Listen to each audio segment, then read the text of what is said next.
Assalamualaikum warahmatullahi wabarakatuh. Perkenalkan, nama saya Raffi Sandiwaladana. Di sini untuk memenuhi tugas mata kuliah Komunikasi Wisata Religi, saya akan menampilkan beberapa cuplikan video wisata religi, yakni Masjid Raya Syekh Zayed Solo yang berada di Jalan Ahmad Yani, Kilingan, Banjarsari, Surakarta, Provinsi Jawa Tengah.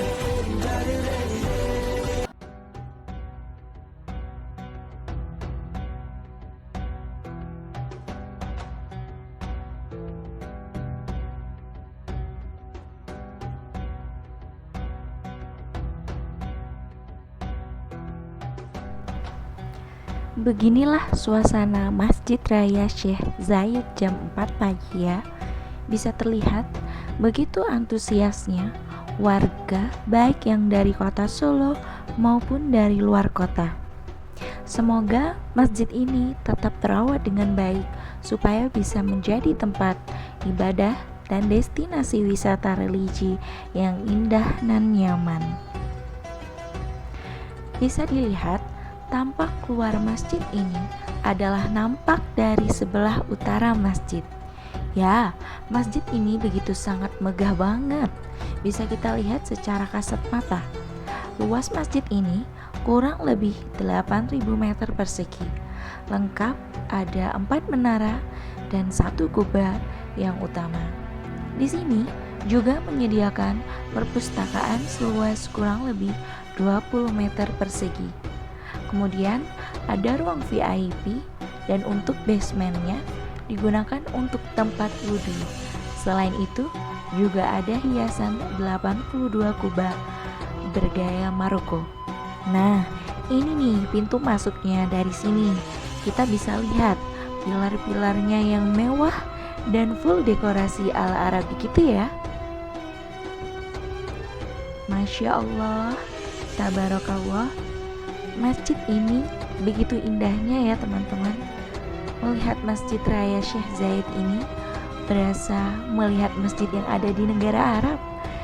Ya, rasanya merinding, campur aduk dengan rasa bangga.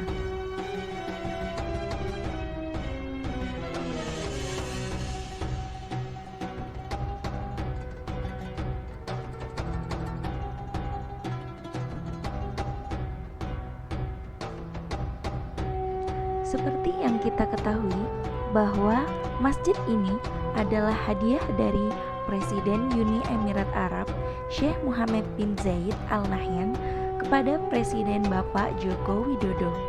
Nah, masjid ini merupakan replika Masjid Syekh Zayed Grand Mosque di Abu Dhabi, Uni Emirat Arab.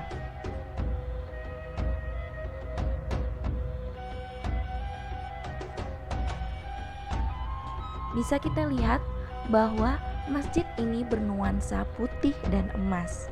Menurut informasi, masjid ini bakal mampu diisi 10.000 jamaah di seluruh bagian. Sedangkan untuk di area dalam, di indoornya, hanya bisa digunakan oleh 4.000 orang. Amat sangat banyak ya jumlahnya teman-teman.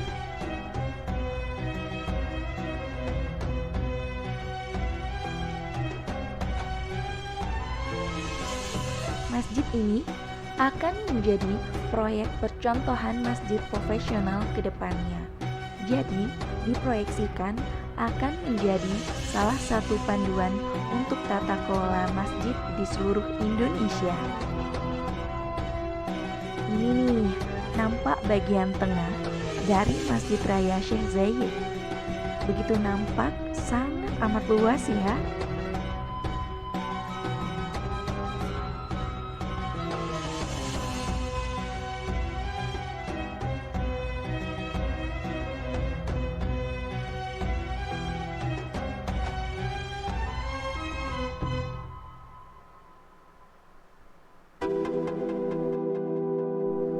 Ini dia nih lorongnya, pencahayaannya sungguh padu banget ya. Yang pilar-pilarnya dipadu dengan warna putih dan emas. Nuansanya memang seperti bukan di kota Solo ya. Jadi memang benar-benar pemandangan dan pengalaman yang benar berbeda kalau udah masuk di Masjid Syekh Zayed ini.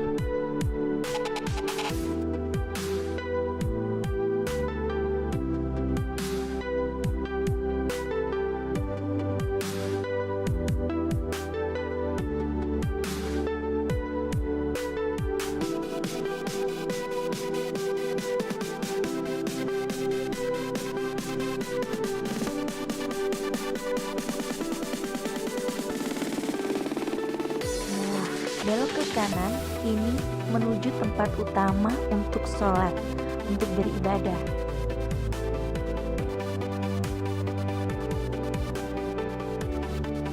Masjid ini berbeda dengan masjid pada umumnya ya, karena masjid ini tidak menerima banyak infak dalam bentuk apapun. Termasuk juga zakat pada saat Idul Fitri tidak diperkenankan di Masjid Syekh Zayed ini. Hal ini dikarenakan sebagian besar operasional dari masjid ini dipegang langsung oleh pihak Uni Emirat Arab. Ya, ini adalah tempat utama dari Masjid Syekh Zayed. Terlihat jelas banget ya betapa megah dan besar sekali di ruangan ini. Dari sini pun betapa kecilnya kita jika dibandingkan dengan kekuasaan Sang Maha Pencipta Allah Subhanahu wa Ta'ala. Di sini berasa kita dituntun untuk menjadi seorang hamba yang lebih bersyukur akan semua nikmat yang sudah kita dapatkan. Dan ini adalah dinding mihrab ya. Dinding ini adalah perwujudan dari Asmaul Husna, 99 nama suci dari Allah Subhanahu wa Ta'ala. Setiap nama Allah dibuat dengan tinta emas ya guys, dan disusun dengan pola-pola motif bunga.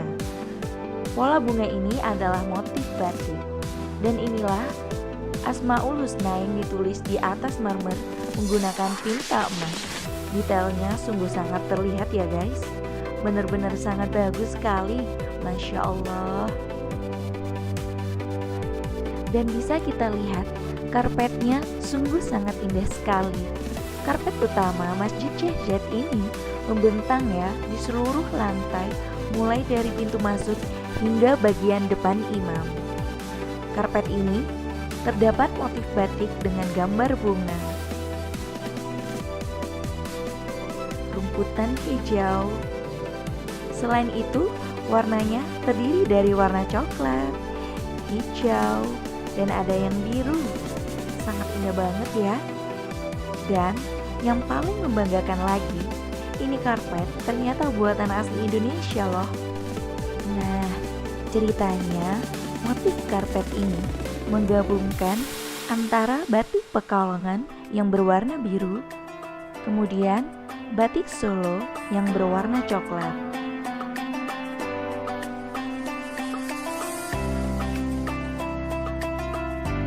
Sementara di tengah bermotif Arab yang berbentuk melingkar.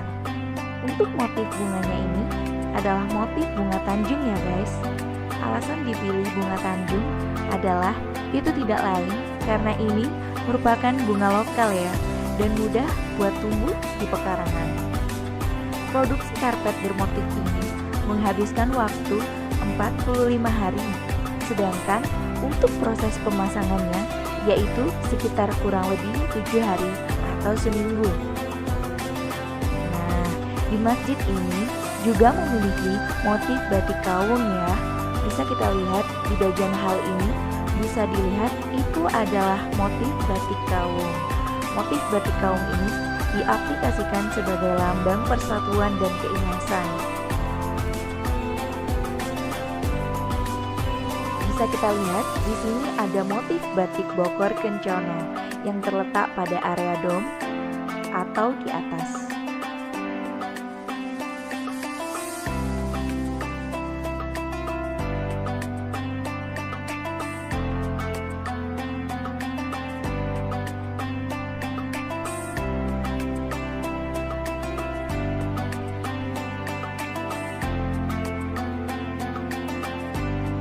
Oke guys, lanjut menjelajah yang ada di masjid ini, dan ini adalah di basement.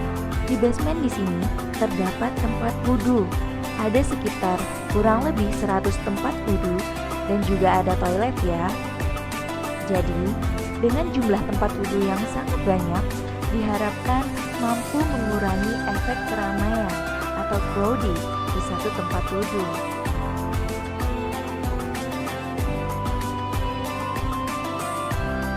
Nah, ini nih, airnya mengalir sangat deras banget ya. Untuk bentuk kerannya ini sangat simpel, namun terlihat sangat elegan. Di masjid ini juga menyediakan tempat wudhu yang ramah disabilitas dan lansia ya.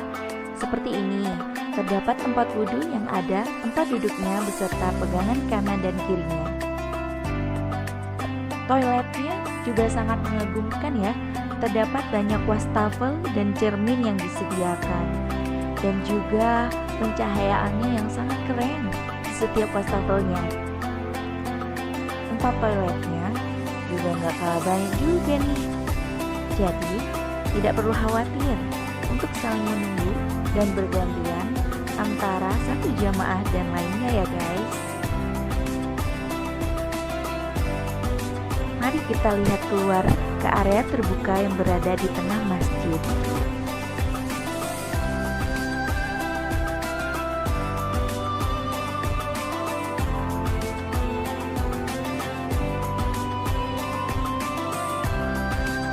Ya, di area tengah ini kita harus berhati-hati karena lantainya ini kan dari marmer, sehingga ruang tengah yang merupakan ruang terbuka ini nih sangat licin jika terkena air, terutama setelah turun hujan ya.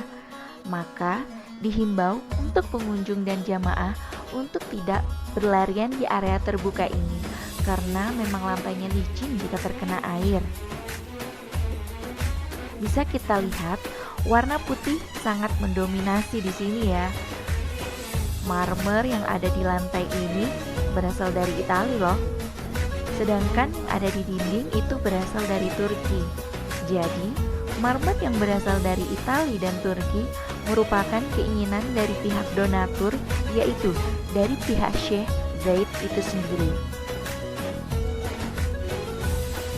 Dan menurut informasi bahwa untuk budget yang digunakan untuk marmernya itu butuh sekitar 130 miliar. Jadi hampir setengah dari harga proyek ini yang sebesar 300 miliar ya guys ya.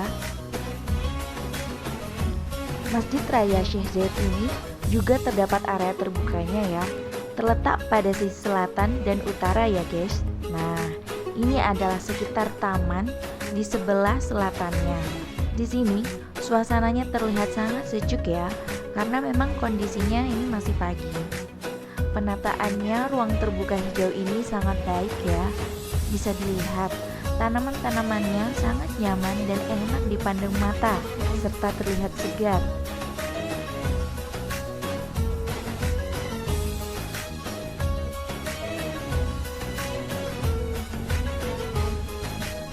Dan di sini juga terdapat lokasi wudhu juga nih.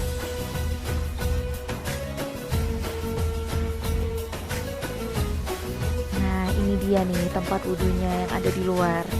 Ada juga bangku-bangku taman untuk digunakan duduk-duduk istirahat.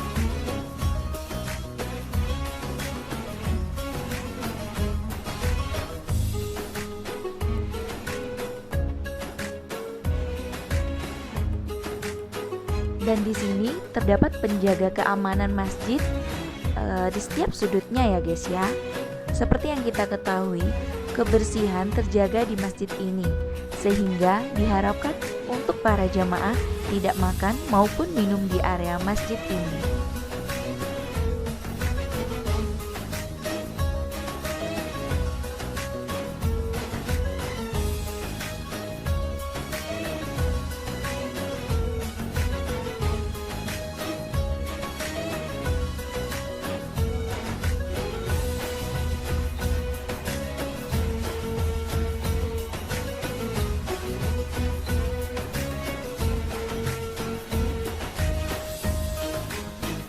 Dan ini adalah sisi barat masjid. Terlihat kubah utama menjulang megah di sana ya.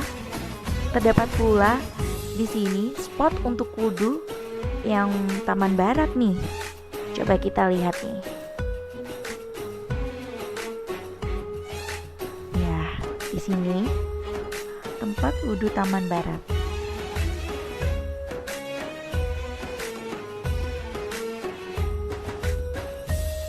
Untuk yang non-muslim, ternyata juga boleh berkunjung ke masjid ini dengan aturan berpakaian sopan, dan untuk yang perempuan menutup bagian kepala dengan sejenis jilbab. Dan kemudian apabila tiba waktunya sholat, yang non-muslim dilarang mengganggu atau membuat keributan di area masjid ini. Semoga Masjid Raya Syekh Zayed ini tetap terjaga dan terawat supaya bisa terus menjadi wisata religi yang baik. Apabila Masjid Raya Syekh Zayed Solo ini menjadi wisata religi yang dikenal oleh banyak orang, terutama masyarakat dan wisatawan lokal maupun non-lokal, ini juga akan berpengaruh dalam sektor perekonomian masyarakat di sekitar kota Solo.